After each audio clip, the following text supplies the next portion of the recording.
Mr. Mayor, I'd like to make a motion to approve the agenda as presented. Thank you. Can I get a second motion, please? I'll second. All in favor? Aye. All opposed?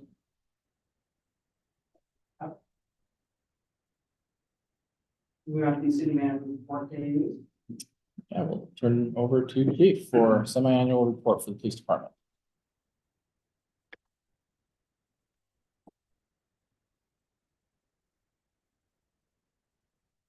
Evening, members of council, Mr. Mayor. It's actually with great pride that I stand before you guys today to give you my semi-annual report for 6 months, being the chief of police here in the 6 months ago, I gave a report that it was the first one I'd ever given before, and it was on data that I didn't understand, not familiar with. So that's why I'm pretty excited about this. So I did prepare you a detailed report for your review, and I just wanted to go over a couple of just brief bullet points, so we can make this brief. To begin with, I introduced a new mission statement that can be read in the report of our core values: safety, service, and accountability. Over the last 6 months, UPD has engaged in a considerable amount of new community engagement projects. One being a committee that we formed that is helping with our recruiting and our retention. So we put together a diverse group of law enforcement professionals that can travel to universities, to farming markets, things like that, set up our police tent and engage with the public on a different level, trying to recruit them into law enforcement specifically, explain to them the awesome part about working for you in the city police department. So we're quite excited about that. And of course, the initiative of Shop the Cop, which is a nationwide program. We're in our second month. We finished our second month of that this month. And it's just going to continue to get better from here. So I'd like to talk a little bit about our newly formed divisions at the police department. We have identified and specifically given each individual officer a task according to their assignments. So we have created the patrol division. Obviously, that was in place before I came here. But we have also created the detective division of investigations, and we have separated the two of them. Any call for service that needs additional work by an investigative unit is initially taken by the patrol unit, and then that case is forwarded to the detective unit. They have a completely separate responsibility, and we have found that it has increased proactivity in patrol side considerably because they're not bogged down with those detailed investigations. Transparency. I'll hit on that real quick. We have launched a new transparency hub on our website that's giving details to the public about our anti-bias training, union-oriented policing, use of force, de-escalation, diversity in law enforcement, and also our policy and procedures.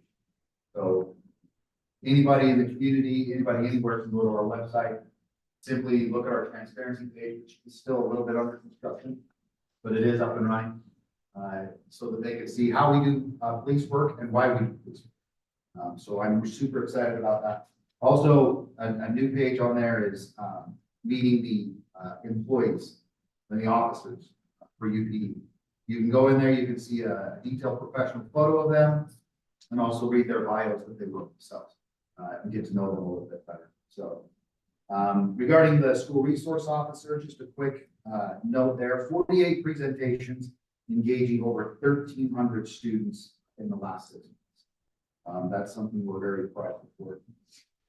Professional development, of course, during my hiring process, I explained how important that was to give the officers additional professional development, not just training that maintain their certification, but have them focusing on something that's a little bit more honed into their interests, and taking them to the next level of excellence. So that's my report that I have for you. If you guys have any questions, please. would just like to offer that, this was an excellent report. Yeah. Going through this, it was, very detailed. It was impressive, I just think. Thank you. One quick question. Yes. I noticed in the report, you were mentioning like reserves have improved part-time to this point. Is a part of your, like, going out to these different places for recruitment also a part of reserves? It is, yes. I think that the police department can handle between 5 and 6 reserves without a problem. I've learned a lot about the reserve process. It does take a lot of attention on our part, but as with them being a part-time employee, it also takes a lot of dedication on their part. It's training phase before we can put them in field training. But that is something that you're explaining. Any other questions? Thank you. Thanks, Steve. Thank you, Chief. Keep on your way by there, you can check the public comment. Yeah. Next thing. Looks like you got two.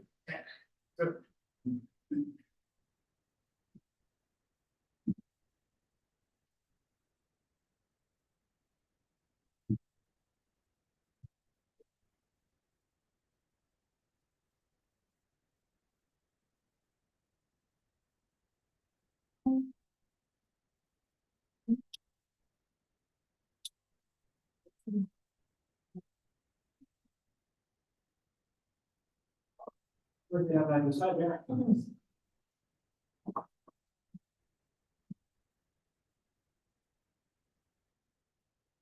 Good evening, council, mayor.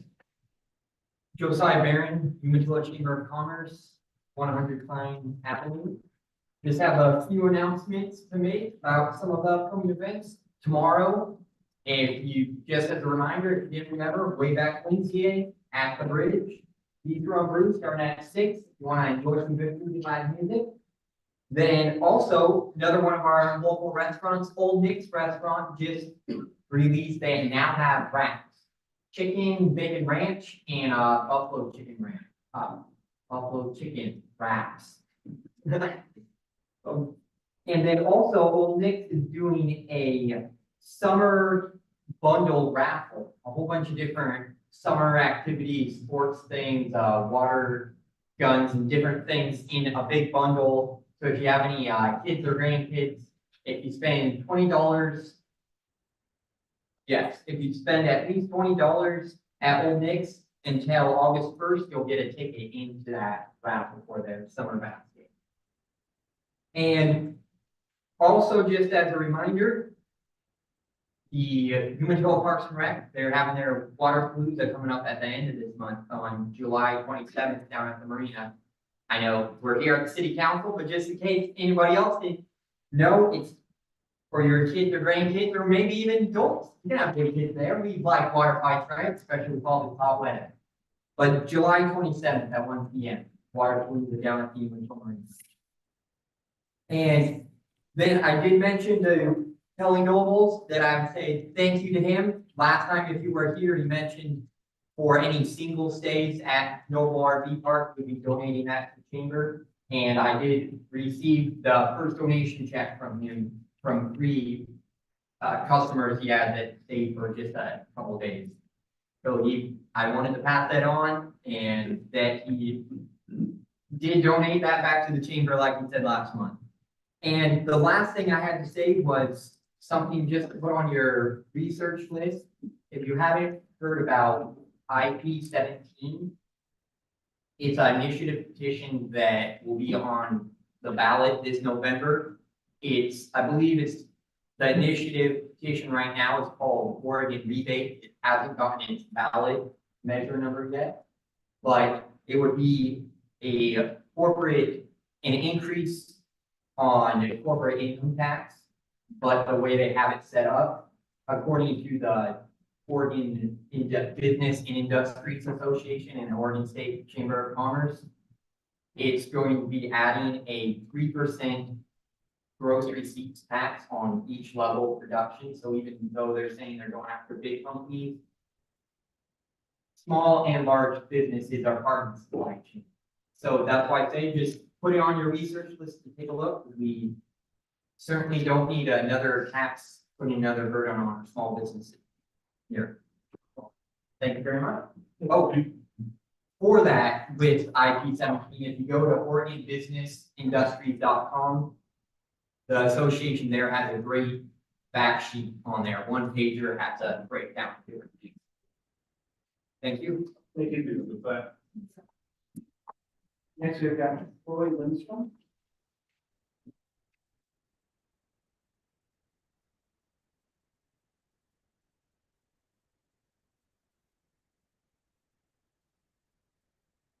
Evening, you hear me?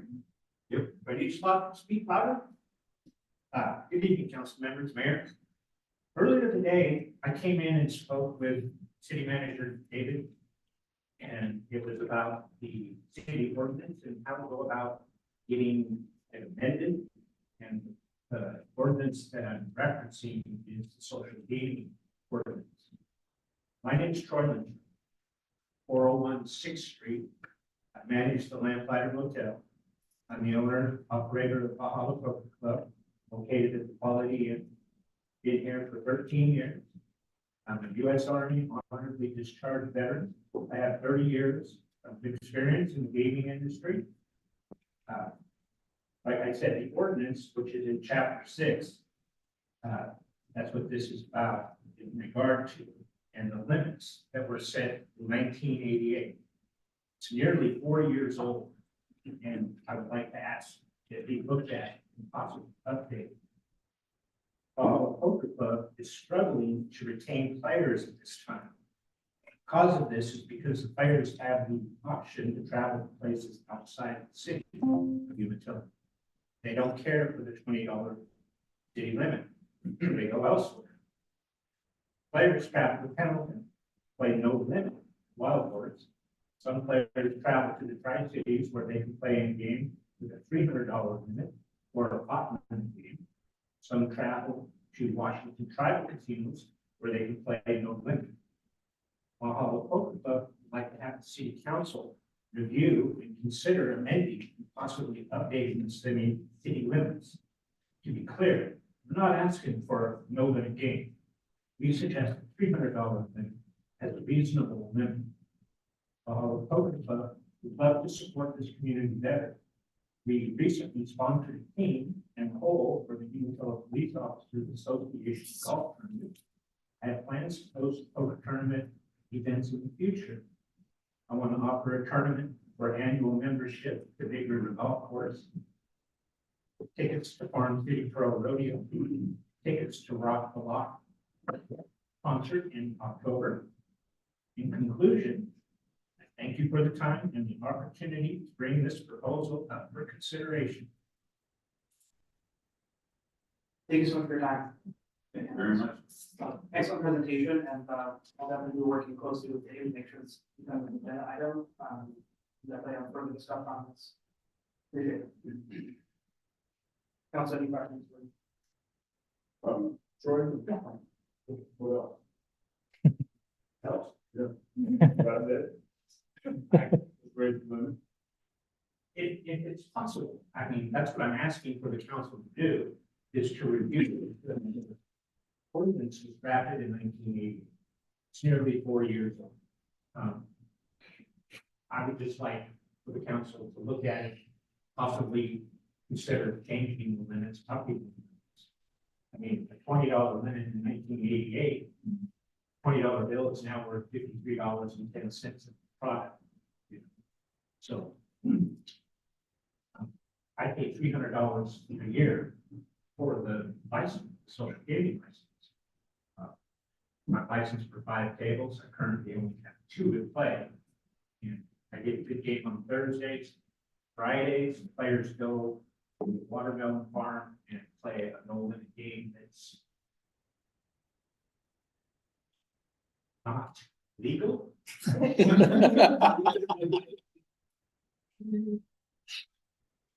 It is.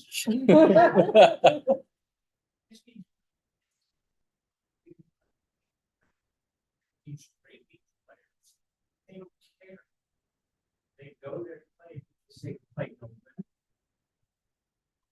So let's keep them here. Sir, I would ask, is there any regulation from the state of Oregon on this? There is Okay. ORSs, but Portland metro area, Klamath Falls, all kinds of other locations around the state are offering no limit. Portland Meadows, Final Table, these are important. And that's what I'm asking. If we're bound by an ORS, I mean, obviously, we can't go against that.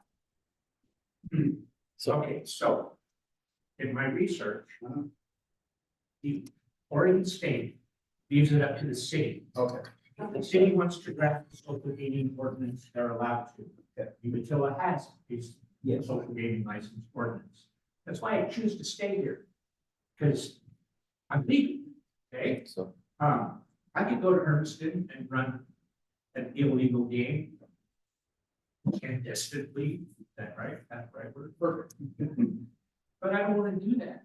I've been in the industry. I want to protect my reputation. I don't want to risk losing the license. The players are always pushing me. Let's play no limit, Troy. No. Anyway. if I can respond a little bit if that's all right. Learning a outstanding game and My duty. I can respond a little, if that's all right. So, it was pretty serendipitous. Troy came in today. I actually had a meeting that canceled and he came in and, asked a question. I'm like, oh, I actually have a minute. Come on in. And so we were able to meet about this, for a little while. But so ORS 167 is the ORS that regulates, gaming, social gaming, gambling, a couple other things as well. And what it says is that, social gaming is always allowed and permitted at your domicile, at your house, but not anywhere else unless local municipalities adopt an ordinance by ordinance to allow it, which we have since 1988.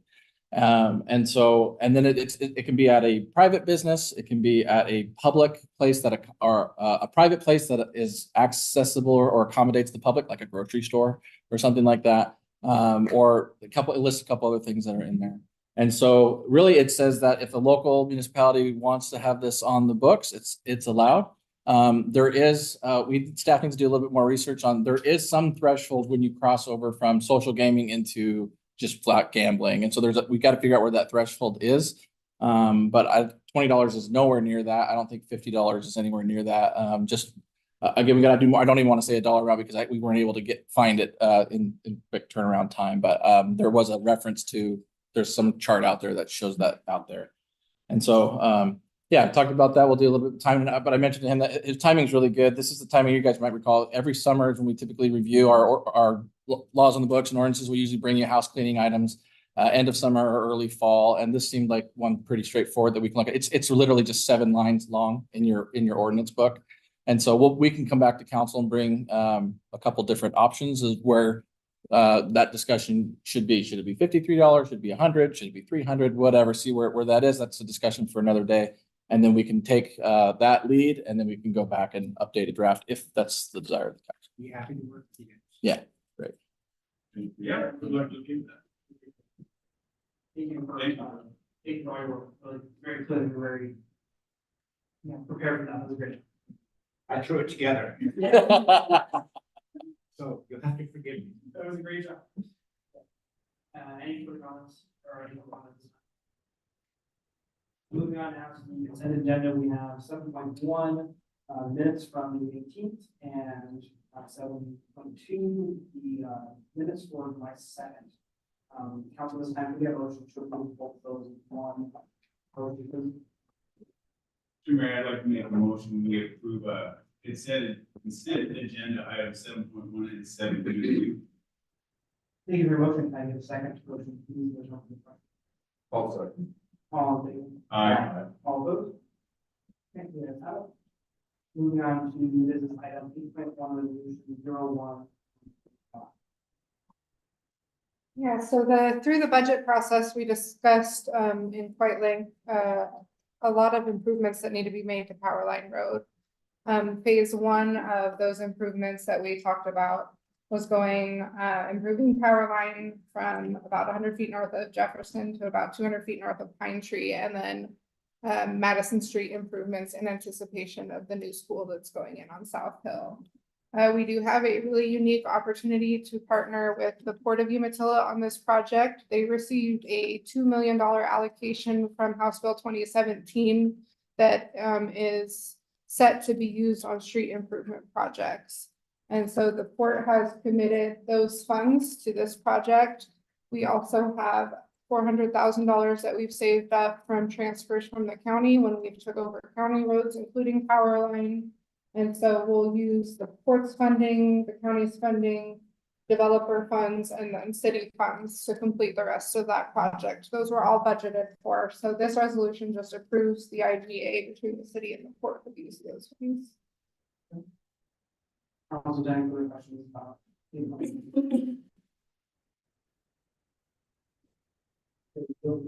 Okay, at this time,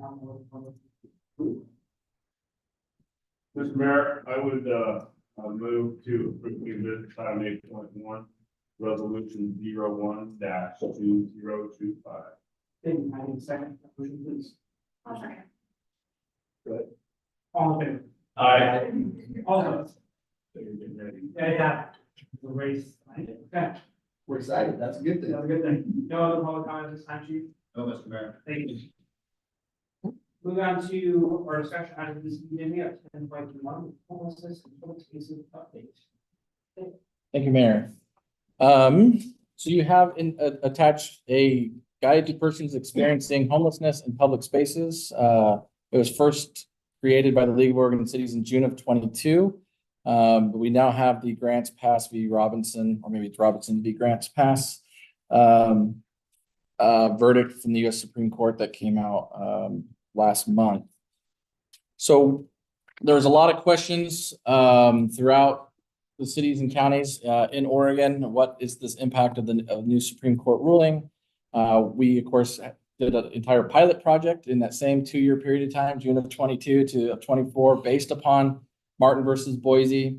And at that exact same time, the state legislature in the adopted House Bill 3115 that essentially codified the Martin versus Boise case, which the Martin versus Boise case, and a lot of the information is there, but the real brief on that was it ruled that creating it without providing a publicly funded sheltering facility for those experiencing homelessness, having code on the book that penalized them punitively, fines, for camping illegally in public spaces, parks, bridges, roads, amounted to cruel and unusual punishment according to the 8th Amendment of the Constitution. That went through the appeals court and was upheld at the appeals court, went all the way to the Supreme Court, and the Supreme Court said actually no. And so what that means for us is in Oregon, very little has changed. In the other states that are in the Ninth Circuit, California, Idaho, and Washington, it's a rather substantial ruling because Oregon is the only state that codified what Martin versus Boise, which said you need to look at time. You can regulate time, place, and manner when it comes to public spaces and camping. So in their 6-3 opinion, and I'm on page 3 of the LOC guide, just to highlight a few things in there. It says the U.S. Constitution's 8th Amendment does not extend to the enforcement of generally applicable laws, such as public camping ordinances regulating public property. Further, the court concluded that the Grants Pass public camping ordinance does not criminalize the status of being homeless, but rather it prohibits specific actions such as camping undertaken by any person, not just those that are experiencing homelessness. It goes on further to say, however, the majority stated that those escalating penalties are also neither cruel nor unusual under the 8th Amendment, and the majority again noted that the local government prohibiting public camping so that the Grants Pass laws are not unusual, and the laws are not cruel within the understanding of the framers of the United States Constitution. So they looked at, there was a further case in the Supreme Court case that came up through this whole process, which is called the Robinson case. Which basically meant that individuals, according to a status, cannot be found to be a criminal because of a type of status that they are. And so what the Supreme Court did here was with that case was to say that homeless individuals is not a classification of a status. And so they ruled, noted that it held that persons cannot be punished merely for the status of being an addict. But public camping ordinances like those before us are nothing like the law at the issue at Robinson. The majority noted that other people, including a backpacker on vacation passing through town, a student who abandons his dorm room to camp out, would be subject to the laws also. Thus, Robinson was not implicated. So there's a lot more to highlight through, and I'll open up more questions, but what it all means for us here is that because House Bill 3115 was adopted, we still have our ordinances on the books are required to regulate time, place, and manner, and still require access to a public sheltering facility. And if one is not available, then you cannot cite somebody for illegal camping in public spaces, even if you have those codes on the books.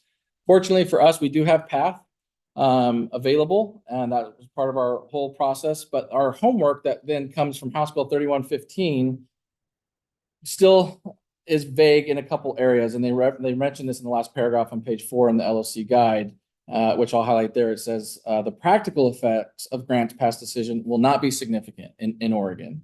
Municipal attorneys are still challenged, however, in determining the answers to such question as the following: what regulations are objectionably reasonable, and what qualifies as measures necessary for an individual to survive outdoors? So that's specifically House Bill 3115. It creates somewhat vague and ambiguous language that says the regulations created by the municipality must be objectionably reasonable.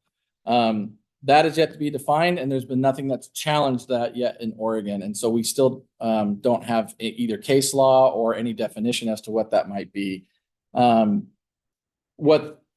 Yes, sure. Yeah, go ahead with questions. Interrupt me anytime, please. So.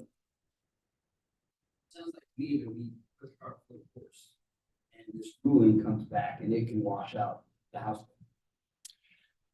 No. So the ruling doesn't wash out the House bill. What the ruling did was say that it found it to be a poor analysis that it was considered cruel and unusual punishment by creating these or having ordinances on the books. So what that means in practicality or in the real world with us is that with the Martin versus Boise and all the way through the appellate court until the U.S. Supreme Court ruled on it, was any individual could say that having that ordinance is against my constitutional rights. It's my right to be in this public space. The court now says not so. And so but the state legislature has by their inherent right as the legislature to pass laws, and they can codify whatever they want to create as essentially the legislative rules. And so it's interesting, you have case law, which is what the Supreme Court lives in all the live long day, same with the Ninth Circuit, same with the district, and so on. They live in that world. Oftentimes, and that's what you'll hear on some of these larger federal debates on some of the pick your hot topic button item, and they'll say, go to the legislature to create actual law on this. And so that's sort of the debate. What the Oregon legislature did was say, this is important enough to us. We're having enough problems along the I-5 corridor in particular in Central Oregon and in Bend.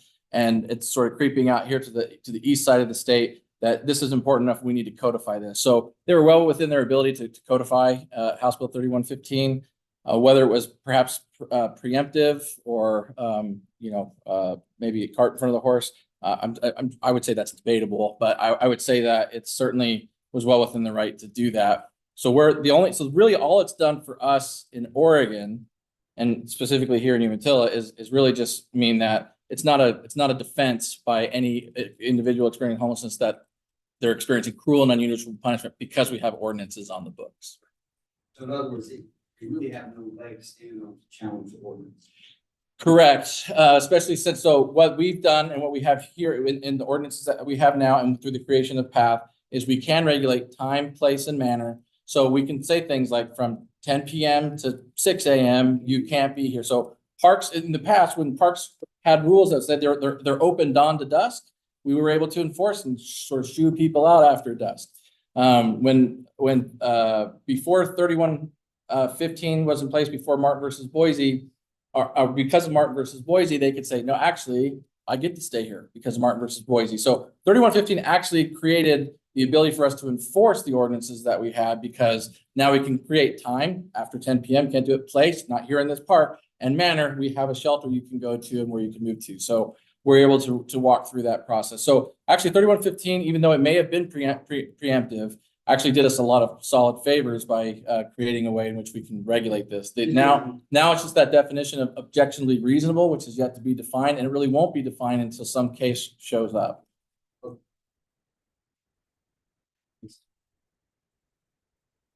Other questions on impacts of this case, or we can talk about Pat for a minute if you had any questions about what sort of impact we've seen there on this, if you want to. I would say actually.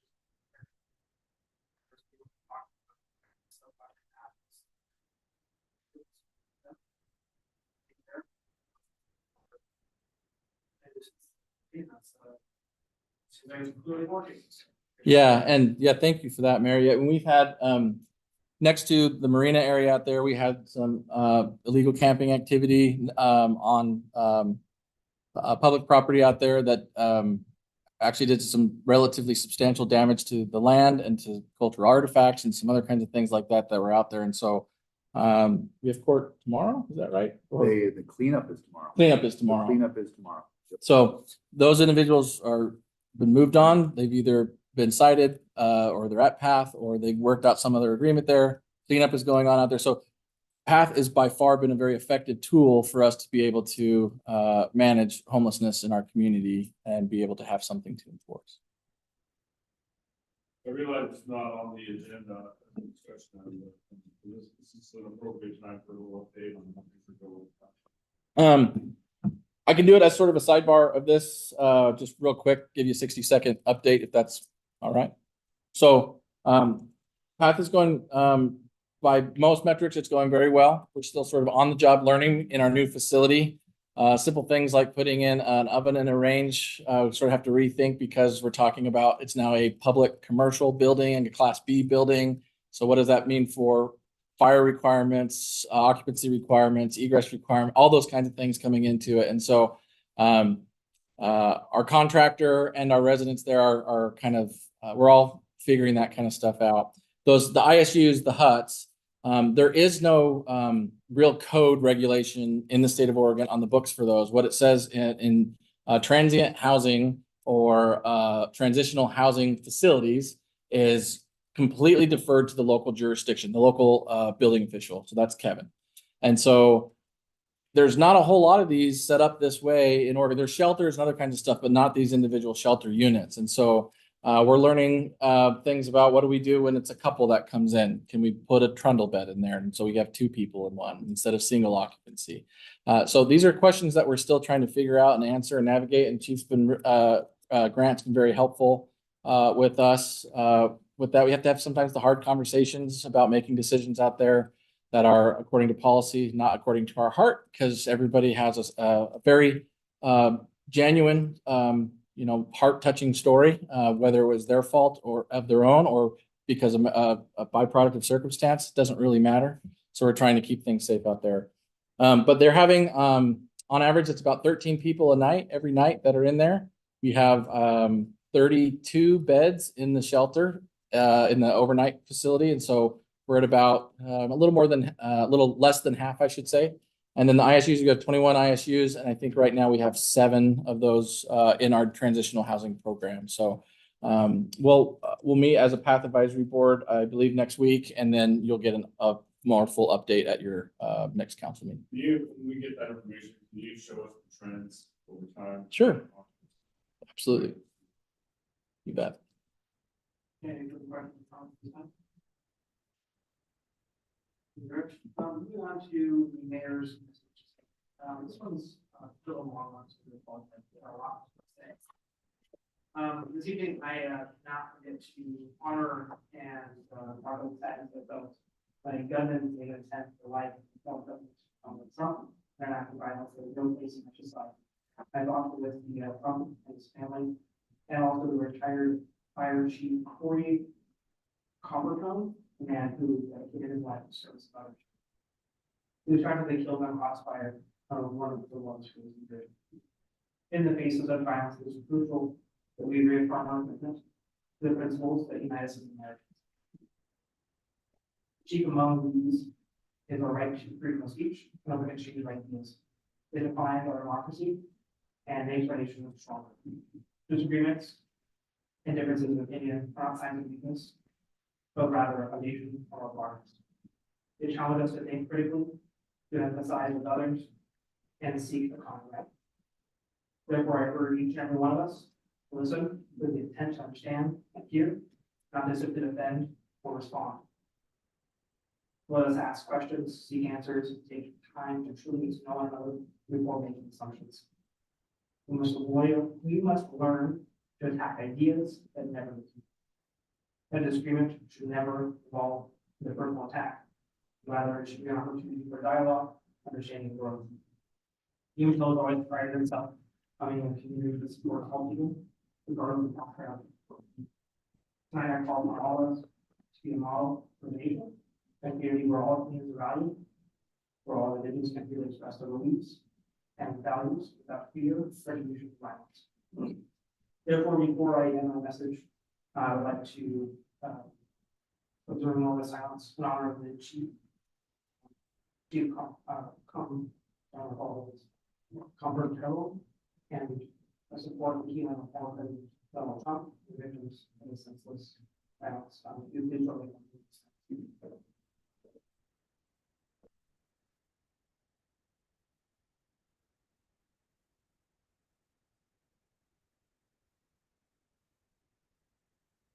Thank you. This time I will go ahead and move on to council information discussion. We'll move on. Oh, one more thing before we move on. I want to say thank you very much to Troy for doing such a great job. And thanks for that dialogue is needed. We appreciate it. We'll go ahead and move on to council discussion and information. Go ahead and start with Councilmember. Thank you. Very well, thank you. Yeah, it's impactful. A lot of people haven't been through this type of thing. And so when we go through great adversity, I think it brings a bond and it brings an awareness to others. I've seen so much online that's just bad stuff, talking about some really, really heinous stuff. And it's just, that's not where we're at. That's not the country I grew up in. I'm 57, I'll be 58 this year. I remember when there's assassination from Reagan. And I remember the afterthought of that. And, you know, my heart goes out to everybody. Everybody affected. It doesn't matter. We're touched in one way or another. We always are. But I thank you for saying that, Mr. Mayor. I really appreciate it. Chief Bridge, I want to thank you for your presentation. That was great. And I really appreciate the top of top, you know, you're killing it. Just that engagement piece is so important right now. Especially with the things that are going on. You know, our little community can make a difference. It really can. It's just one step at a time. Also, I really want to say thank you for putting the minutes on the internet. That really is, it's nice that it's there. It's not, I don't have to look for it, it's in my face. It comes up on my feed. I love it. Just I like the transparency that we're getting. The communication is getting to that spot. I love it. The other piece is the golf course. Man, it's great to see the attire out there and seeing some swag. It's good to see that. It's a little hot. I'll get that. This should be stuff. I know. No, it's not. Is there-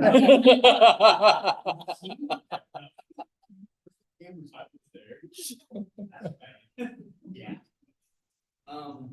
So also it's kind of uncanny that when things happen like this, people want to be a part of and I've been approached by multiple people and we have a young man here that's probably going to put in for the planning commission. So I really appreciate you coming out, sir. That's wonderful. I love to see community involvement. we've all sat up here when there's nights that nobody eat. And the more we can get involved, the better. So I always talk about a service, that's a above and beyond my own. So it's a thankless job for this work. So anyways, that's all I got to say. Thank you.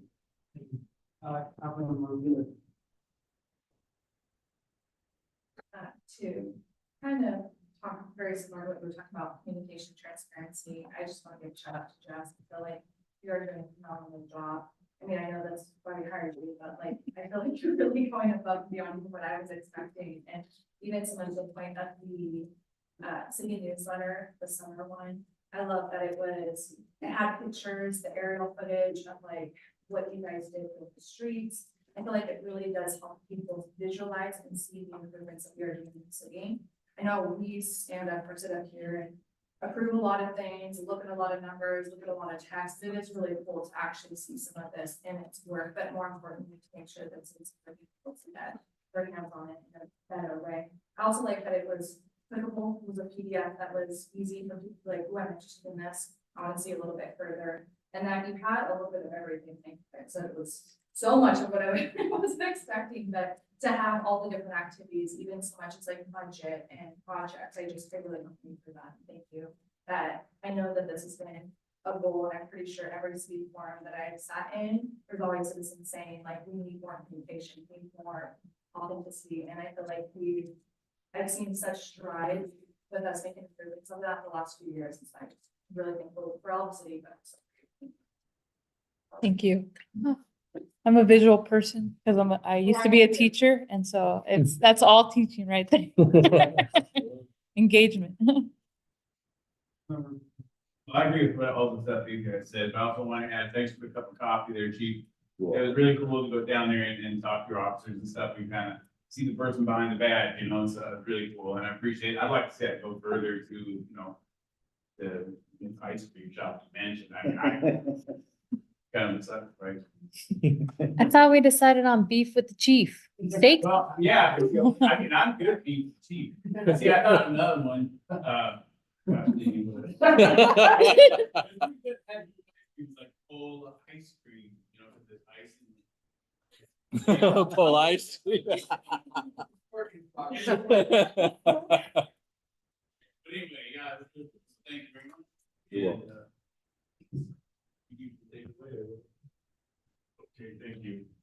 I just want to thank you, Mr. Mayor, for your comments tonight. They absolutely, they just ring the bell just so crisp and clear. I just thank you so much. Absolutely, we are all just in shock, and what a terrible, terrible, terrible thing to be a witness and to endure.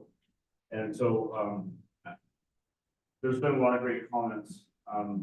One of the things that stands out to me is the amount of division that we have in this country and how deeply divided we are. There is I mean, it's not just a little divide, it's a canyon, it's a grand canyon between two halves of this country. And there is heated rhetoric that continues to just stir and stir and stir and stir. And it's mind-boggling to me to walk, as you know, I'm gonna be 60. And in 60 years, I have seen some change. And it's not all good. Certainly some is, but my goodness, how did we get here? I asked myself that, you know, how did we get here? And I don't know that I have all the answers, but I just think that, you know, we just start loving each other. I mean, I think that's the key. And if you spend any time at all watching what took place, I hope you clearly see what I see. And that if you've never seen an act of God in your life, that was one. Absolutely an act of God. When you look at the timeline and everything that came into play, and how everything happened, that, you know, there is a split second between former President Trump being with us today and so, you know, Otherwise, it's very solid. So, Amen. Okay, at this time, we're moving on to our executive session for this evening. So council is time to do a motion to go into executive session. Mr. Mayor, I would like to, make a motion that we would, close our regular scheduled city council meeting and, go into. If your motion, can I get a second for the business? I'll second. All in favor? Aye. Thank you, council. City council now meeting executive session for section law 192.6602B to discuss dismissal of hearing claims the party brought against a public officer, employee, staff member, or individual not requested in a hearing. Representatives of NGS attorney, manager Stockdale shall be allowed to enter all members of the track team at that time, or limited to the, typically are not report on, otherwise close any deliberations, set about this, so this. Step to state the amount of topic is now. What decision may be made in the executive session and the executive session, and we'll count that.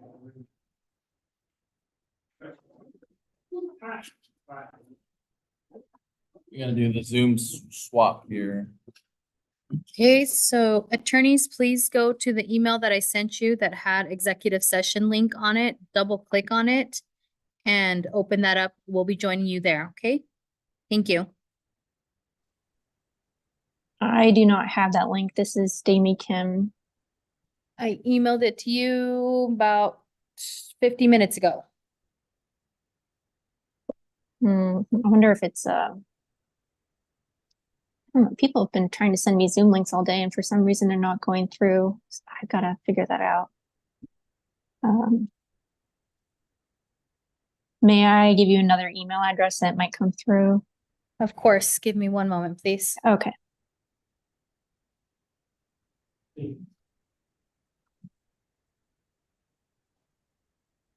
Okay, ready when you are? Let's try damie.kim@gmail.com, DAEMIE.KIM@gmail.com. Okay, please let me know when you receive it so I can close this session and move on to the next. Thank you.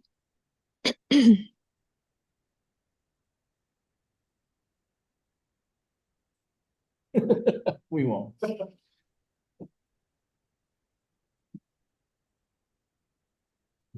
I got it. Thank you. Thank you.